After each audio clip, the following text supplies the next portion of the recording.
السلام عليكم ورحمة الله وبركاته، والصلاة والسلام على رسول الله صلى الله عليه وسلم.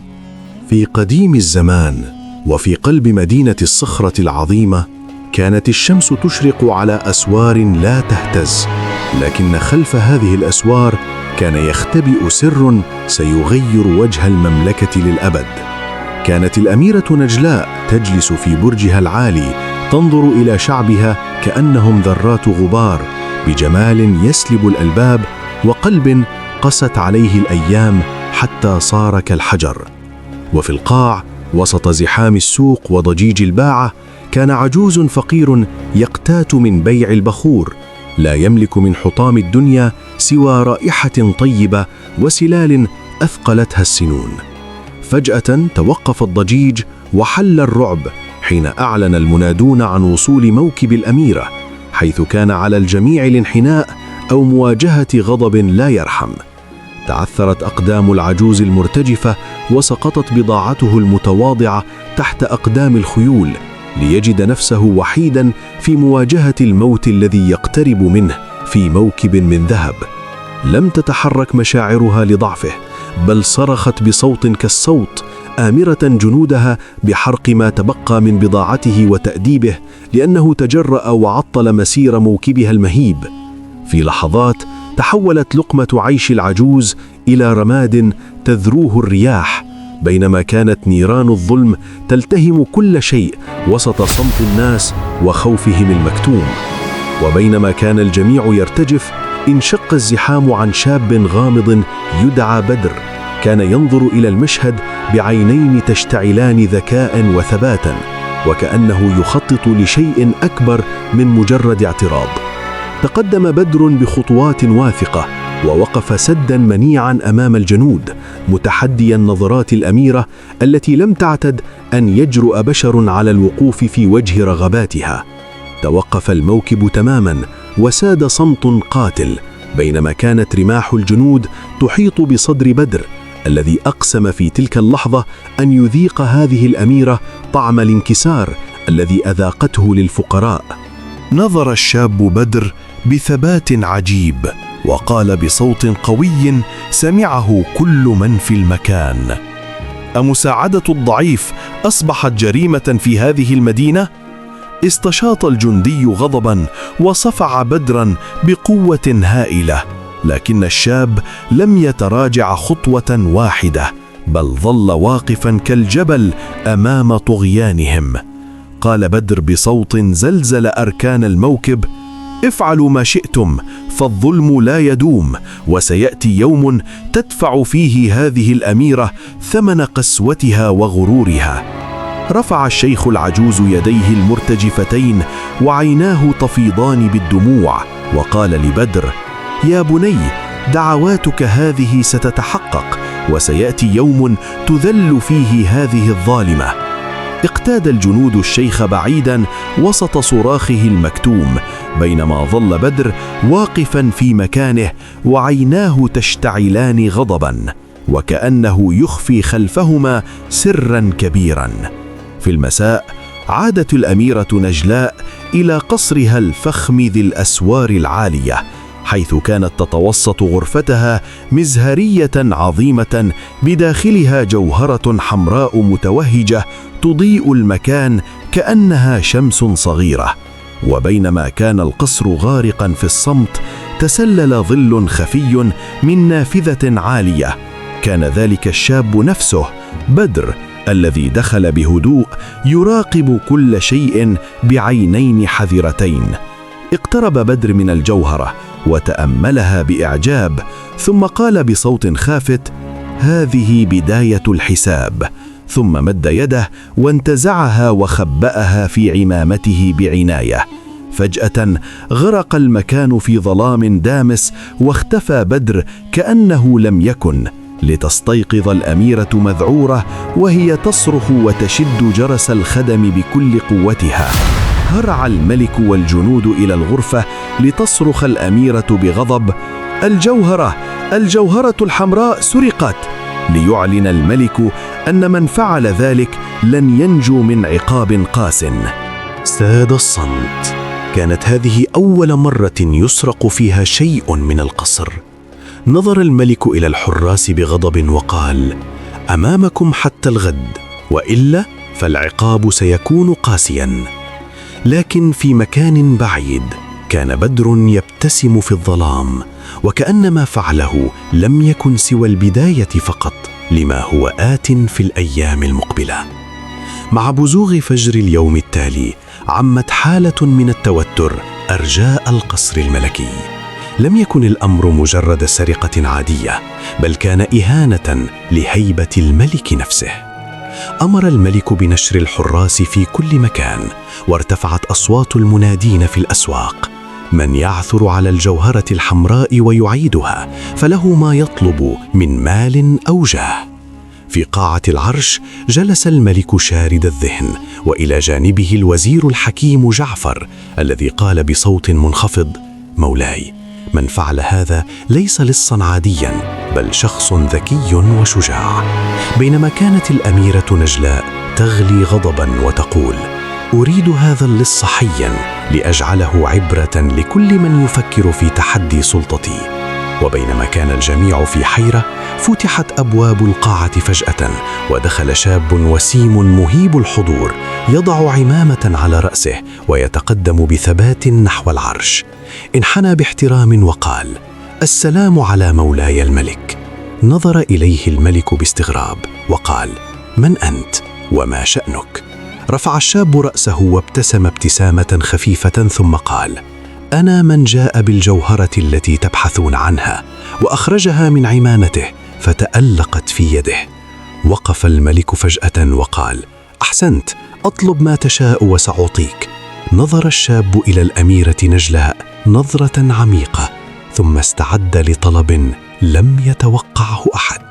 طلب بسيط يا مولاي، أن تعفو عن ذلك الشيخ الفقير من العقوبة، وأن يعاقب الجنود الذين ظلموه. تغيرت ملامح القاعة، لم يتوقع أحد هذا الطلب. سأل الملك بتعجب: ما علاقتك بذلك الرجل؟ أجاب الشاب: لا شيء، سوى أنني رأيت ظلمه ولم أستطع السكوت. ساد الصمت، لكن الملك فجأة تغير وجهه وقال بلهجة صارمة: طلبك مقبول، لكن هناك سبب، أمر مهم. تجمدت ملامح الشاب: وما هو؟ قال الملك: أنت اللص. ضجت القاعة بالدهشة.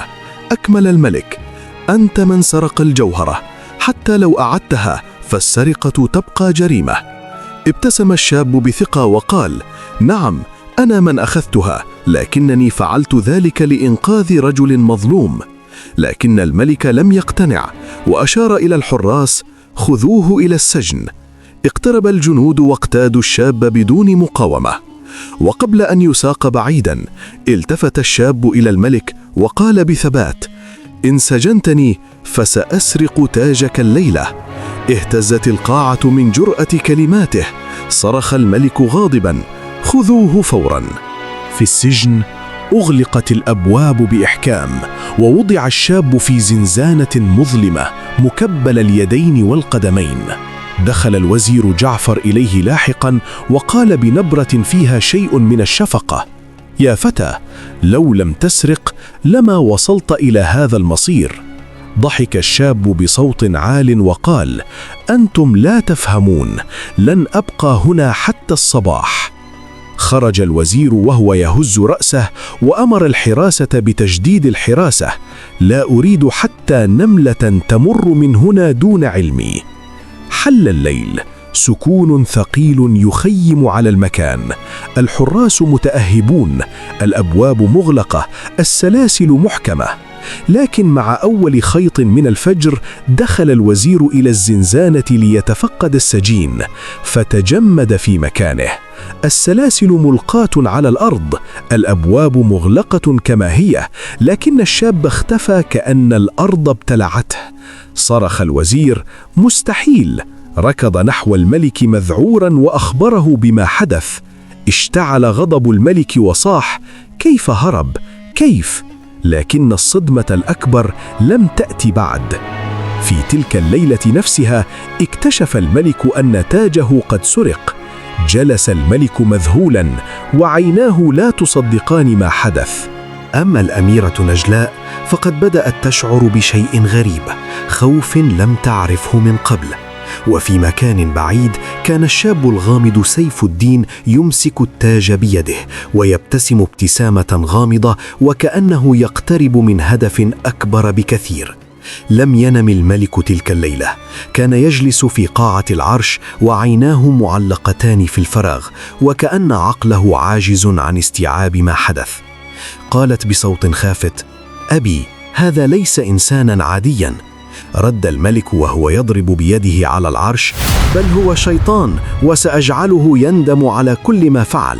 ثم التفت لوزيره جعفر وقال: لابد أن له صلة بذلك الشيخ الفقير، اجلبه فورا. بعد وقت قصير أحضر الشيخ المسكين إلى القصر وهو لا يعلم ما الذي ينتظره. وقف أمام الملك مرتجفا، فقال له الملك: لن نعاقبك، بل سنكرمك، ولكن بشرط.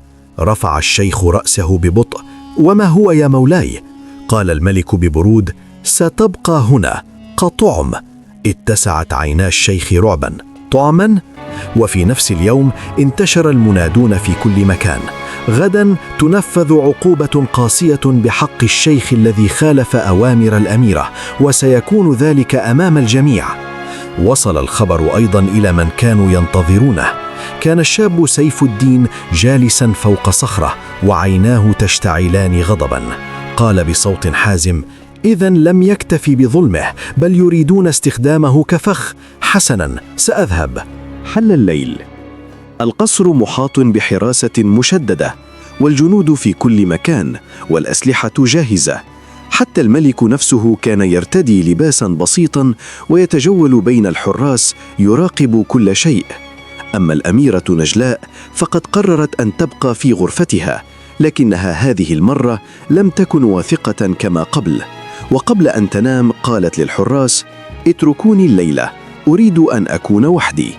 في منتصف الليل هبت نسمة باردة حركت ستائر الغرفة، وفجأة ظهر ظل عند النافذة.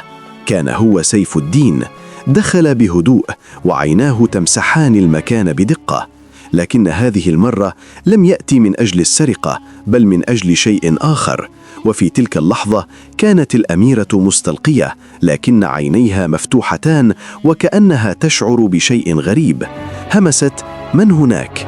تجمد سيف الدين للحظة، لكن قبل أن يرد صدر صوت خفيف كفحيح، ثم خرج من الظلام ثعبان أسود ضخم يزحف ببطء نحو السرير. اتسعت عينا الأميرة من الرعب، لكنها لم تستطع الصراح، كأن الخوف شلها. اقترب الثعبان أكثر فأكثر، ثم فجأة انقض عليها. صرخة هزت أرجاء القصر. في لحظات اندفع الحراس والملك إلى الداخل، لكنهم وجدوا الأميرة ممددة على الأرض بلا حراك. صرخ الملك وهو يحتضنها: نجلاء، نجلاء! جاء الطبيب مسرعا وفحصها، ثم نظر إلى الملك بوجه شاحب وقال: مولاي، لقد لدغها ثعبان سام. سكت لحظة ثم قال بصوت مرتجف: لقد فارقت الحياة. سقطت الكلمات كالصاعقة. انهار الملك واحتضن ابنته وهو يبكي بحرقة لم يعرفها من قبل. أما القصر فتحول في لحظات إلى بيت عزاء، لكن في زاوية مظلمة من الغرفة كان سيف الدين يقف وعيناه تلمعان. لم يكن خائفا، بل كان يراقب وكأنه يعرف ما حدث تماما. همس لنفسه: لم ينتهي الأمر بعد. وفي اليوم التالي دفنت الأميرة نجلاء في المقبرة الملكية وسط حزن عم المملكة كلها. لكن بعد مرور ليلة واحدة فقط حدث أمر صادم. عندما ذهب الملك لزيارة قبر ابنته وجد القبر مفتوحا والجثة قد اختفت. تراجع الملك خطوة وصرخ بصوت مبحوح: مستحيل، من تجرأ على هذا؟ لكن الحقيقة كانت أكثر رعبا مما يتخيل. وقف الملك أمام القبر المفتوح وعيناه لا تصدقان ما يرى. التراب مبعثر والحفرة عميقة، لكن الجثمان اختفى. وفي طريق مهجور تحت ضوء القمر الخافت كان شاب يمتطي حصانا أبيض مسرعا يحمل خلفه جسد الأميرة نجلاء ملفوفا بعناية. كان هو سيف الدين. كان وجهه جادا وعيناه مليئتان بالتركيز وكأنه يسابق الزمن. قال بصوت منخفض: لم يتبقى الكثير، يجب أن أصل قبل فوات الأوان. ظل يسير طوال الليل لا يتوقف، واتجه نحو مدينة العلم والغموض، مدينة السلام. لكن قبل أن يدخلها نظر حوله بحذر، ثم أخفى الجثمان بين الأشجار الكثيفة. ذهب إلى السوق واشترى صندوقا خشبيا كبيرا. عاد بسرعة ووضع الجثمان داخله بعناية، ثم أغلقه بإحكام. قال لنفسه: هكذا لن يشك أحد. عند بوابة المدينة كان الحراس يستعدون لإغلاق الأبواب. تقدم سيف الدين بالصندوق وقلبه ينبض بسرعة، لكن قبل أن يدخل أوقفه رجل أنيق يبدو عليه الثراء. قال له الرجل بابتسامة غريبة: توقف يا فتى، يبدو أنك آخر من سيدخل الليلة، ولعادة كل ليلة جمعة أستضيف آخر شخص يدخل المدينة. تردد سيف الدين لحظة، فهو يحمل سرا خطيرا ولا يمكنه المخاطرة، لكن إن رفض قد يثير الشكوك، فابتسم وقال: شرف لي. دخل سيف الدين القصر الفخم وجلس على مائدة الطعام، لكن عينه لم تفارق الصندوق الخشبي في زاوية الغرفة، والتوتر يكاد يخنقه. سأله شداد بفضول: ماذا في هذا الصندوق يا فتى؟ يبدو ثقيلا ومهما. نبض قلب سيف الدين بشدة وأجاب: بضاعة ثمينة يا سيدي، أخاف عليها من التلف. وعندما خلد الجميع للنوم فتح سيف الدين الصندوق وأخرج قارورة صغيرة بها سائل أزرق غريب، وقال: الآن حان الوقت لإظهار الحقيقة. سكب السائل في فم الأميرة وانتظر والأنفاس محبوسة، وفجأة تحركت جفونها ببطء وشهقت شهقة عميقة أعادت الروح لجسدها البارد. فتحت الأميرة عينيها لتجد نفسها أمام الشاب الذي تحدته في السوق. همست بضعف: أين أنا؟ ومن أنت؟ أجابها بهدوء: أنا من أنقذك من دفن حي. شرح لها سيف الدين أن اللدغة لم تكن قتلا، بل سحرا أسود ليظن الجميع موتها، وأن وشم الغراب الذي ظهر على ذراعها هو الدليل على المؤامرة التي حيكت ضدها. عادت الأميرة مع سيف الدين إلى القصر. صدم الجميع وخر الملك ساجدا حين رأى ابنته حية، بينما كشف سيف الدين عن الخائن الذي دبر المكيدة من داخل القصر. اعترف الوزير جعفر بجريمته، وأمر الملك بسجنه في ذات الزنزانة التي هرب منها سيف الدين، بينما اعتذرت الأميرة للشيخ العجوز أمام كل الشعب. رفض سيف الدين الذهب والجاه وقرر الرحيل. نظرت إليه نجلاء وقالت: لقد علمتني أن القوة ليست في التاج بل في العدل. فابتسم ورحل كما جاء غامضا. وهكذا انتهت قصة سر الوشم الملعون، لتبقى مدينة الصخر شاهدة على أن الظلم مهما طال ليله فلا بد من فجر يشرق بالحق والعدالة. وبكده يا جماعة تكون القصة بتاعت النهاردة انتهت، وشكرا لكم على حسن المتابعة للنهاية. ويا ريت تكتبوا لي تعليق وتعملوا شير للفيديو ده، ويا ريت تعملوا لايك، واستنوني ان شاء الله في القصة القادمة.